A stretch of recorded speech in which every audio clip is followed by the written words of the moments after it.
Bismillahirrahmanirrahim. Assalamualaikum warahmatullahi wabarakatuh. Waalaikumsalam warahmatullahi wabarakatuh.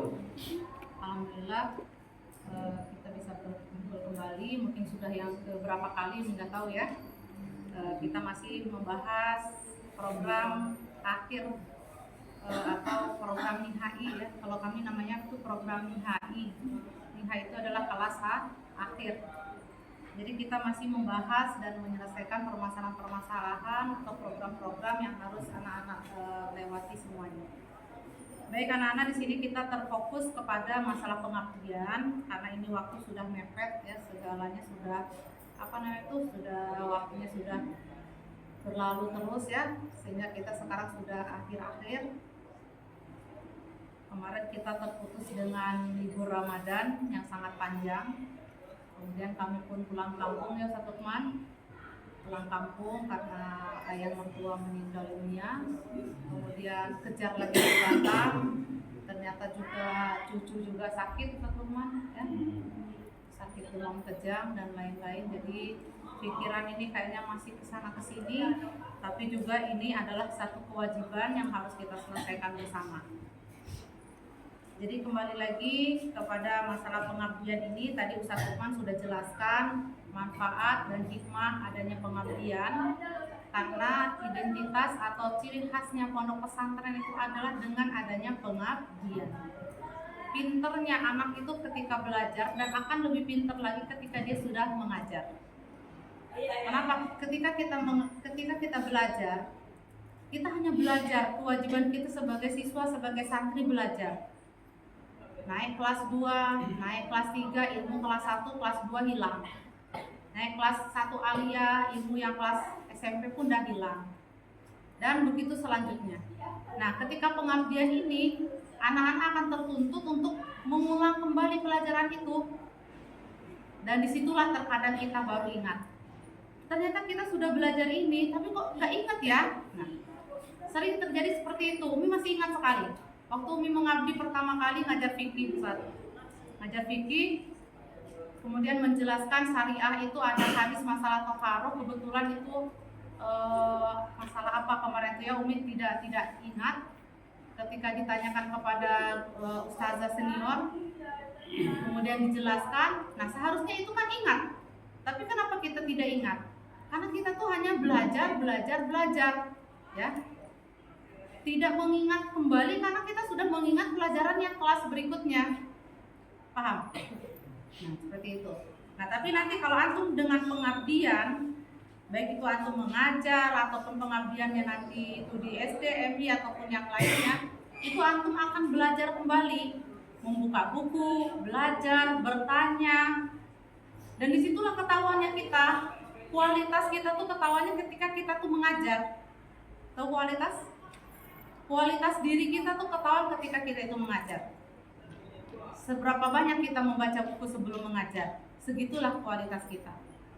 Tapi kalau kita sudah ingat, mungkin kita tidak begitu beban. Gitu ya. Jadi pengabdian ini sebenarnya adalah untuk mengulang kembali materi-materi atau ilmu-ilmu yang pernah anak-anak pelajari sebelumnya. Mungkin kalau Durusul Lugho yang pertama kali diajarkan apa? Pelajaran Durusul Lugho apa? Kosakata ya kan? Kitabun ya, saburatun. Kalau nahwu yang pertama kali diajarkan apa? Nahwu. Kalau kitab Nahwul Wadi pertama kali bab pertama apa? Apa? Tuh kan udah lupa kan? Ustaz Lukman nih ahli nahwu nih dari dulu. Ustaz Kitabun Nahwu, kitabu apa? Nahwu yang bab pertama apa? Jumlatul Mufidah. Lupa kan? Jumlatul Mufidah. Ya. Itu pertama kali, masih ingat? Masih. Nanti kemudian dan selanjutnya. Itu insya Allah antum tuh lupa. Karena antum sudah menghadapi pelajaran kelas berikutnya, ya. Nah, tapi dengan antum nanti mengajar, mengabdi, itu pelajaran itu akan diulang-ulang lagi. Jadi pengabdian itu sangat penting sekali, ya, sangat penting sekali. Tadi hikmahnya sudah Ustaz Lukman jelaskan. Jadi kalau sekiranya Umi menjadi antum kembali, Umi akan mengambil pengabdian. Pengabdian itu adalah menambah relasi, ya, menambah relasi kenalan. Karena dengan relasi itu kita itu akan lebih mudah. Sekiranya nanti setelah pengabdian antum mau kemana, mau melanjutkan mengajar ke sekolah yang manapun, kalau antum punya relasi, punya kenalan, itu antum akan lebih mudah. Kalau bahasa sekarang tuh ada orang dalam lah. Segala hal kalau ada orang dalam, orang yang kita kenal, semuanya akan mudah. Percaya tidak? Urusan apapun kalau ada orang dalam, orang yang kita kenal, pasti akan lebih mudah tidak? Betul? Makanya harus banyak relasi. Ya Ustaz Lukman, kita sudah ngalami ya kemarin ya, pengurusan SKCK di kantor kepolisian. Umi ini kan jarang ke kantor-kantor gitu-gituan ya. Ke kantor polisi itu jarang, mungkin bisa dibilang nggak pernah. Tapi harus mengurus surat SKCK, surat kelakuan apa Ustaz Lukman? Catatan kelakuan baik, ya seperti itulah ya. Kalau Umi tidak ada orang dalam, mungkin akan lama sampai berjam-jam. Tapi ada orang dalam, orang dalamnya nggak jauh-jauh. Santri alumni sini, dia yang memanggil Umi duluan. Umi ngurus SKCK, iya, sini Mi. Jadi ditariknya Umi dan dikeluarkannya dari barisan antrian. Harusnya antrian Umi itu nomor berapa, akhirnya Umi nomor 1 Ustaz. Pas waktu itu baru buka kantornya. Kalau orang lain tuh mengisi data sampai 5 lembar, tapi Umi tidak mengisi data. Langsung serahkan KTP, foto, kemudian sidik jari ya, pakai itu 10 semuanya. Kemudian selesai. Cuma 5 menit. Orang lain berjam-jam suruh ngisi data aja 5 halaman. Mulai dari nama, semua identitas diri kita harus dicatat. Satu kan gitu ya? Nyata enggak? Ngisi lembar itu? Jalur normal. Jalur normal, karena Umi ini waktu itu belum ramai ya Ustaz ya.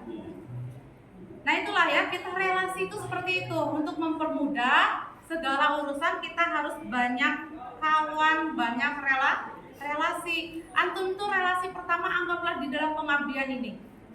Diterjunkan ke masyarakat atau ke pesantren atau ke lembaga pendidikan lain pun, nah itulah relasi antum pertama.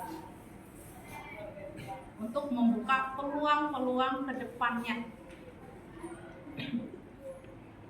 Begitu ya anak-anak semuanya ya. Jadi pengabdian ini bukan hal yang sepele, tapi ini adalah suatu hal yang sangat baik sekali. Insya Allah manfaatnya sangat besar sekali untuk antum ke depannya sampai kapanpun dan dimanapun.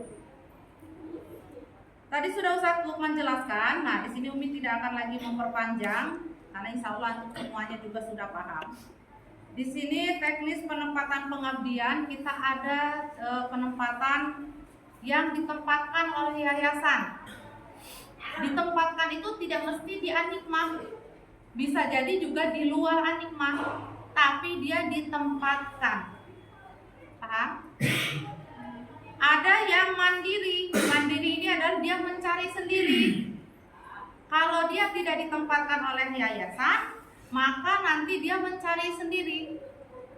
Mencari sendiri itu silakan, mau di dekat rumahnya, mau di pesantren yang jauh, atau mau di mana saja, terserah. Paham? Nah, misalnya dia ikut kawannya ke Tanjung Pinang, atau dia ikut kawannya ke Bengkulu misalnya ya, atau kemanapun, silakan. Yang penting dia itu mandiri. Nah, kemudian ada yang ditempatkan, ada yang mandiri, dan ada yang tadi ya, yang beasiswa tadi sudah dijelaskan Ustaz Lukman juga. Nah, untuk yang beasiswa itu tadi ada 2, boleh dia menyelesaikan dulu kuliahnya, kemudian setelah itu baru pengabdian. Contohnya seperti Ustazah Fitri. Febri. Ya Febrina Fitri kan? Dipanggilannya Febri. Oh, panggilannya Febri ya. Ustazah Febri itu dia kuliah dulu 4 tahun, kemudian pengabdian. Itu bisa kayak gitu. Sampai sekarang. Sampai sekarang, alhamdulillah ya. Atau misalnya tadi dia kuliah, tapi dia juga langsung mengabdi. Misalnya antum dapat di UIN Bandung ya. UIN Bandung tuh UIN apa namanya? Sudan Gunung Jati. Atau yang di Imam Bonjol, misalnya siapa yang di UIN Imam Bonjol? Samsul. Wih, mantap adik kelas Umi berarti dia ya. Samsul Ya. nukam dia nanti. Hah? Oh, Pulkam ya. Karena Umi juga lulusan UIN Imam Bonjol ya. Nah, jadi silakan dia kuliah, tapi dia juga mengabdi. Karena kuliah itu kan kalau misalnya dia masuk pagi, itu mungkin jam 8 sampai jam 2 gitu ya Ustaz. Jam 8 sampai jam 2 atau malah kuliahnya malah jam 2 sampai malam. Itu kan ada jadwal-jadwalnya. Kalau bisa sambil mengabdi dan lembaga itu memang lembaga yang sudah ada surat operasionalnya, paham? Kan sekarang banyak nih di rumah-rumah tahfidz tapi nggak ada apa sih namanya surat operasional, siapa namanya? Surat izinnya. Surat izin operasional. Dia ngajar TPA, ada nggak TPA itu surat izin operasionalnya dari Kementerian Agama? Dia di MI, ada nggak surat izin operasionalnya? Atau dia ngajar rumah tahfidz, ada nggak surat izin operasionalnya dari Kemenang? Kalau lembaga itu ada surat izin operasionalnya dan bisa menyesuaikan waktunya dengan perkuliahan kalian, ya silakan. Paham? Dia ngajar di SD negeri misalnya, nggak mengganggu kuliahnya, ngabdi di SD negeri, ya nggak masalah. Yang penting dari tempat tujuan antum itu, tempat pengabdian itu ada komunikasi dengan pihak yayasan, seperti itu, ya. Nah, terus nanti per 3 bulan tadi Ustaz menjelaskan ada laporan per 3 bulan. Jangan mengabdi baru seminggu hilang. Dan tuh tahun depannya ke sini saya ngabdi di sana. Kok nggak ada surat laporan per 3 bulannya? Nah, ternyata dia sudah tidak ada di sana. Paham? Ini baru keringanan untuk yang mengambil beasiswa sekarang. Kalau kemarin nggak bisa, kemarin mau kuliah dulu, mau ngabdi dulu. Pas sekarang silakan. Mau dia kuliah yang beasiswa ini ya, yang beasiswa ya. Tapi dia sambil mengabdi asal tidak terganggu waktu kedua-duanya ini. Tidak terganggu masa pengabdiannya, tidak terganggu juga kuliahnya. Paham? Nah, di sini beasiswa mana sih yang dibolehkan? Ini beasiswa terkhusus adalah yang dari fakultas atau dari universitas negeri. Maaf ya, yang dari negeri. Misalnya kemarin yang 20 orang ya, yang 18 tadi. Oh, 18 jadinya. 19 dengan Aulia Rahmawati. 19. Yang 19 orang ini harus dari fakultas negeri atau universitas negeri. Maaf kalau saya dapat bantuan dari paman, dari kakek, dari atok untuk kuliah di kuliahan yang swasta ataupun negeri, tapi dia bantuannya bukan dari beasiswa, itu tidak boleh. Mengerti? Mengerti? Saya dikuliahkan sama atok saya, ya tunggulah pengabdian. Saya kuliahnya di universitas paman saya, bukan beasiswa nih, tapi dibantu oleh paman, beasiswanya dari paman, itu nggak bisa. Yang maksudnya beasiswa ini adalah murni setelah dia mengikuti seleksi yang diadakan oleh Kementerian Agama. Oleh Kementerian Agama. Paham? Selain itu tidak bisa. Berarti selain yang 19 tadi, ya, itu tidak bisa. Berarti dia wajib melaksanakan pengabdian 1 tahun. Kemarin ada orang tua yang menyampaikan ke Ustadz Yanto, Ustadz, kenapa sih harus ada pengabdian? Kan sayang tuh umur anak saya setahun sia-sia. Itu langsung Pak Yanto gebrak meja. Kenapa dikatakan pengabdian ini sia-sia? Kenapa nggak dikatakan main HP bertahun-tahun itu sia-sia? Pengabdian kok setahun dibilangnya sia-sia? Padahal ini adalah ilmu. Paham?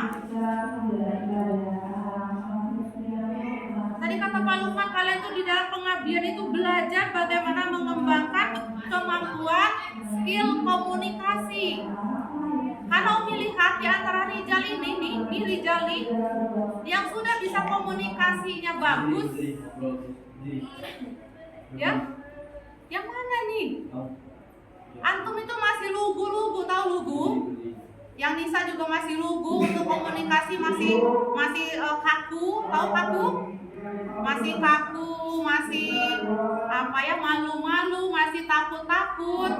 Nah ini nih diasah, diperbaiki, ya, atau diperbagus lagi komunikasinya dalam pengabdian ini. Mengerti? Umi Hasmi bisa begini karena Umi juga mengalami waktu. Jadi kalau antum keluar langsung, nih keluar tanpa pengabdian, antum terlihat seperti orang yang kaku atau seperti mayat berjalan. Atau mayat berjalan yang kaku, ya. Kamu pernah lihat nggak pegawai-pegawai bank bagaimana ramahnya, ya? Itu belajar nggak? Belajar. Nah ini di pengabdian ini antum akan diajarkan itu bagaimana berhadapan dengan masyarakat, bagaimana berhadapan dengan sesama guru, sesama ustadz dan ustazah, berhadapan dengan orang tua, berhadapan dengan siswa. Disitulah dilatihnya. Paham? Jangan jadi manusia-manusia mayat berjalan. Mayat berjalan tuh lewat depan orang juga wajahnya kaku begitu aja, nggak nyapa, nggak negur, tahu? Ya, kalau diajak ngomong wajahnya begitu aja, nggak berubah. Nah itulah ya mayat-mayat berjalan. Mengerti? Nah bisa dipahami? Jadi pengabdian itu bukan sia-sia, itu adalah ilmu. Kalau dihitung kalian dengan bermain HP, lebih banyak bermain HP, waktunya habis untuk bermain HP. Baik, selanjutnya, nah tadi Umi jelaskan yang masalah beasiswa itu hanya diakui untuk fakultas atau universitas negeri yang melalui jalur Kementerian Agama. Namun di sini bagi yang 19 ini, dengarkan dulu informasi dari Pak Ade. Udah dijelasin ya? Kayaknya belum. Informasi dari Pak Ade, yang beasiswa 19 ini bukan langsung beasiswa, tetapi antum itu kuliah dulu, nanti dalam perjalanan mengurus beasiswa. Gitu kan? Udah dijelasin Pak Ade? Sudah dijelasin? Paham kan? Antum tuh lulus tapi belum tentu beasiswa, jadi nanti dalam perjalanan kuliah mengurus beasiswa gitu loh Ustaz. Tapi masuk ke sananya melalui tes online gitu. Melalui kemana ya? Ya, kemarin mereka ikut tes online dengan masukkan raport, akhirnya melihat nilai perkembangan nilai mereka itu mereka termasuk kategori, tapi nggak langsung dapat beasiswa, tapi diterima ya, tapi tidak langsung dapat beasiswa. Beasiswanya nanti baru diurus baik melalui jalur KIP gitu kan, ataupun melalui TAFIS. Nah gitu. Jadi tes lagi nanti. Iya, lihat TAFIS-nya atau KIP-nya. Baik, berarti diurus kesimpulannya atau kemiskinan juga. Berarti kesimpulannya kemarin itu lulus beasiswa itu lulus dilihat dari nilai akademik yang ada di raport. Ya. Sedangkan beasiswa nanti kamu itu nanti kuliahnya nggak bayar, dapat beasiswa free itu setelah melalui beberapa kali seleksi. Apa itu seleksi akademik lagi, tes atau yang lainnya, ya barulah kalau lulus barulah kamu dapat beasiswa free kuliah. Itu ya, berarti sekarang ini baru lulus beasiswa tahapan apa sih, baru tahap dari lihat dari nilai rapor gitu ya. Oke.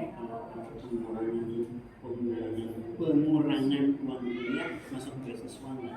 Misalkan yang harusnya per semester bayar 2 juta jadi bayar 500, nah itu masuk beasiswa. Kita yang Itu di free. mana? Kita yang free. Kita yang free. Kalau ini yang free. Kita yang dibolehkan mereka kuliah dulu itu yang free. Ini seperti Ustazah Febri kemarin. Iya. Jadi dia tuh disampaikan ke mereka yang free itu baru beasiswa. Iya. Begitu ya anak-anak ya. Nah, jadi silakan dipikirkan lagi apakah beasiswa ini akan antum ambil atau tidak. Itu kan pilihan ya. Dan pilihan kalian Umi tidak mesti harus bertanya kepada orang tua. karena antum sudah dewasa, sudah bisa menentukan pilihan. Jadi nggak ya saya ambil UIN Imam Bonjol ini, Dia nggak UIN boleh pindah-pindah. Bisa stain Papua yang tulis itu. Nggak bisa pindah kepada stain. Iya nggak bisa. Maksudnya itu boleh mengundurkan diri atau boleh lanjut, kan itu biasanya kan di dalam formatnya gitu, lanjut atau mengundurkan diri gitu kan.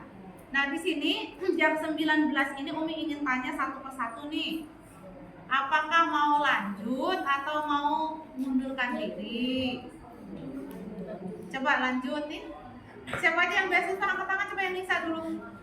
1, 2, 3, 4, 5. Tunggu mencoba aja. Ujung siapa namanya? Diana jadi Diana di mana tuh? Stain mana? Toilet. Di mana tuh? oh dekat sini dia Kayak ya. gini. Oke. Terus lanjut, siapa lagi nih? Siapa namanya? Ini AP. AF apa AP? Di mana? Sama dengan ini. Tanjung Pinang. Lanjut ya. Ini siapa nih? Cindy nggak ikut beasiswa ya? Oh nggak lolos, ya udah nggak lolos nggak apa-apa. Selfie lanjut. Di mana? Tanjung Pinang juga. Oke. Rancani di mana? Tanjung Pinang lanjut.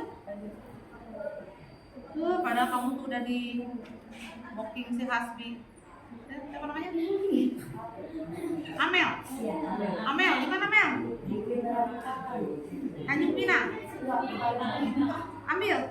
Emang kamu dari Palembang? Oh ya sudah lah, balik kampung ya. Uin atau stain? Ini siapa nih? Siapa? Ica. Di mana aja?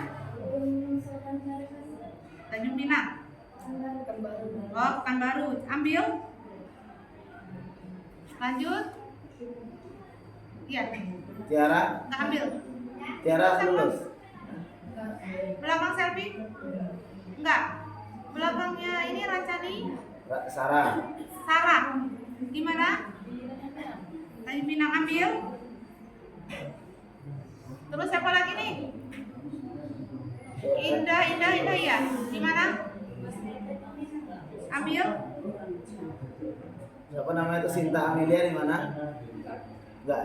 Lagi sebut lagi siapa lagi yang Sinta ikut? Amelia. Siapa lagi yang dapat beasiswa kemana 19 tuh? Aulia Rahmawati di mana? Jakarta. Sudirman mana? Purwokerto. Purwokerto. Aji, Emang orang sana ya, Cek? Oh, ini kan yang bahasa Arab kan?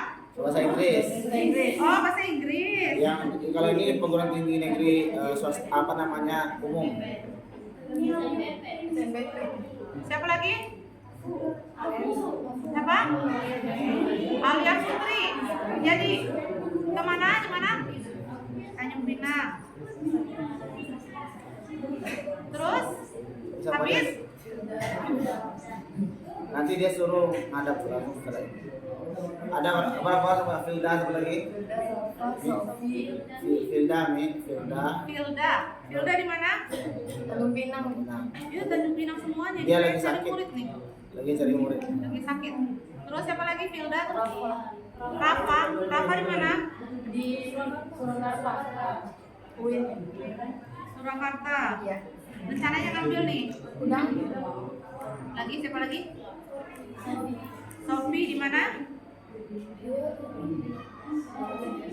Sophie di mana? Tanjung Pinang juga. Dia ngambil juga katanya. 13 orang yang bisa ya. Dia 14. Dia di mana? Dia katanya nggak ngambil katanya. Dia? Kenapa nggak ngambil? Di mana dia? Di mana? Tanjung Pinang juga. Tapi belum tahu mana dianya. Oh, belum datang. Oke, masih ragu-ragu dia. Terus 15? Laki-laki lagi. Arimbi di mana? Surakarta. Terus ambil nggak? Alambi nggak ambil kan? Nggak jadi kan? Mana Arimbinya? Sakit, belum tahu nih ya. Alambi kabarnya nggak. Kabarnya enggak ya? Ya. Ya, yang 3 lagi siapa? Siapa? Samsul. Namanya? Andrian. Andrian di mana? Tanjung Pinang. Ambil. Ambil lagi. Samsul. Samsul di mana? Mongonjol. Jadi ambil. Balik kampung ya. Keren nih Samsul deh. Tiba-tiba beasiswa aja nih. Terus Yusuf di mana? Di Mongonjol juga. Yusuf nggak ngambil nih. Yusuf ambil. Yusuf Kenapa? dia mau ke Unan dia. Unan tuh mana? Padang juga. Tapi tahun depan. Dia nggak ngambil dari hatimu, hati nurani, bukan orang tua. Takut sama Osman. Orang tua juga bilang nggak usah ambil. Bukan karena orang sam apa? Oh something. Atau karena Sabuan. Something sabuan. atau karena calonnya nggak di sana jadi Enggak ya? Yakin nih? Berarti Umi coret nih, iya? Umi coret namanya nih. Terus siapa lagi? Darwis enggak?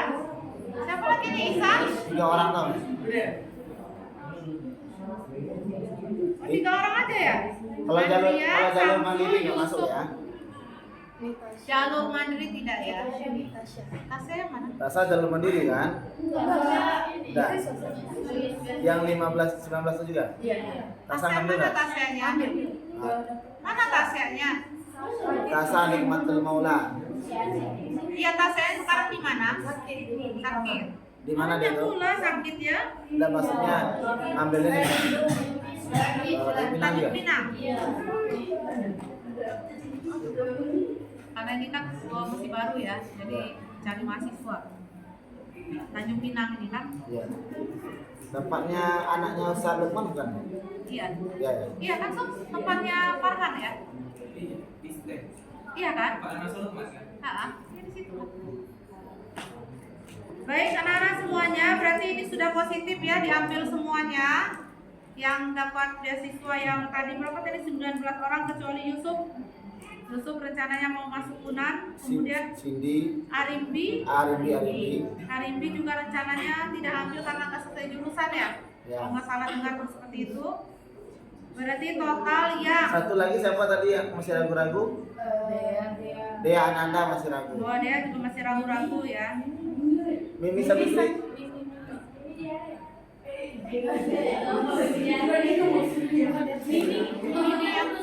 Ini yang Betul saja lah, Mimi Sabitri biar dia yang menghadap nanti. ya nanti Mimi suruh ngadep ya, yang yang sakit kaki suruh sakit ngadep ya. atau yang belum datang ke sini nanti menghadap sama punya. Mimi ini dari di mana dia terimanya? Di Tanjung Pinang. Rame ini Animah pindah sana semuanya lah. Kayak tes STIK nggak ada yang ngambil, gimana ceritanya? STIK boleh tapi tahun depan. depan. Kan udah ada orang dalam, nggak susah lah STIK. Nurjana ke sana, Nana. Nana, ya. Takutlah kalian. Baik, jadi kuliah ini jangan karena ikut-ikutan teman, paham? Teman banyak ambil ke Tanjung Pinang semuanya, ngapain pindah kelas ke sana? Ya, carilah sesuatu yang berbeda sesuai dengan minat bakatmu, jangan sesuai dengan teman, paham? Gara-gara teman ke sana semuanya, padahal minat bakatnya bukan di situ. Ya? Darus kedokteran contohnya, makanya yang Iya. Jadi ini sudah positif ya, tadi sudah diterima yang beasiswa memang rata-rata 90% mengambil ya. Tadi yang masih ragu-ragu ada 1 orang yang sudah positif, 2 orang tidak mengambil. Maka yang beasiswa ini kita tidak memberikan penempatan, pengabdian. Silakan pengabdiannya selesai kuliah atau mau sambil kuliah tapi di lembaga pendidikan yang ada surat izin operasionalnya yang legal. Kemudian surat ya. tembusannya ada ke kita. Ya gitu ya, jadi bukan ini ya. Baik, mungkin itu saja yang Umi ingin perjelas dari antum semuanya. Maka setelah ini kita akan menyusun pengabdian. Namun yang lebih dari ini ya, yang bukan beasiswa, sekiranya nanti tidak ditempatkan, maka dia mencari penempatan pengabdiannya secara mandiri. Begitu ya. Kita harus mengejar waktu karena sudah mepet. Insya Allah yang ditempatkan sama yayasan belum tentu di Anima. Yang ditempatkan oleh yayasan bisa jadi di lembaga lain yang memang kita sudah ada kerjasama. Misalnya ada Ruis, misalnya ya, ditempatkan oleh yayasan, belum tentu dia sama dengan Bundo di Poskesren lagi, ya. Bisa jadi dia di Abu Buah, atau misalnya dia ditempatkan di panti asuhan atau di mana saja, ya. Jadi, nah yang tidak keluar namanya berarti besok dia sudah boleh untuk mencari tempat pengabdian terdekat dari rumah. Paham ya? Jadi antum sekarang harus aktif. Maksudnya aktif apa? Kalau ada pemanggilan musyawarah datang ya. Jangan, aku kan udah kuliah UIN, ngapain lagi ngumpul-ngumpul. Gak boleh seperti itu ya. Gak boleh. Kita tetap hadir, datang supaya informasi apapun bisa tersampaikan dengan baik kepada antum semuanya. Mungkin itu dulu. Pengumuman pengabdiannya nanti ketika wisuda. Ya. Pengumuman pengabdian, penempatan pengabdiannya akan diumumkan di waktu wisuda. Ya, insya Allah kita wisuda bersama itu perpisahan wisuda bersama itu di tanggal 20 Mei. Ya, 20 Mei. Jadi persiapkan 20 Mei. Tempatnya masih cari-cari ya antara Unrika, tapi Unrika kemarin ternyata tanggal 20 itu gedung serbagunanya sudah digunakan untuk wisuda mahasiswa Unrika juga. Jadi kemungkinan kita akan mencari tempat yang lain, kalau nggak di top 100 atau di langganan kita saja. Asrama Rijal. Itu kan langganan ya, langganan kita. Free lagi ya, nggak bayar, free. Bebas AC lagi. Jadi nanti kita mudah-mudahan di top 100 itu ada tempat cocok untuk kita, jadi kita agak beda ya. Perdana mengadakan perpisahan di luar Anima. Semoga saja ya. Baik, sebelum Mimi tutup, mungkin ada yang mau bertanya perihal masalah pengabdian dan lain-lain?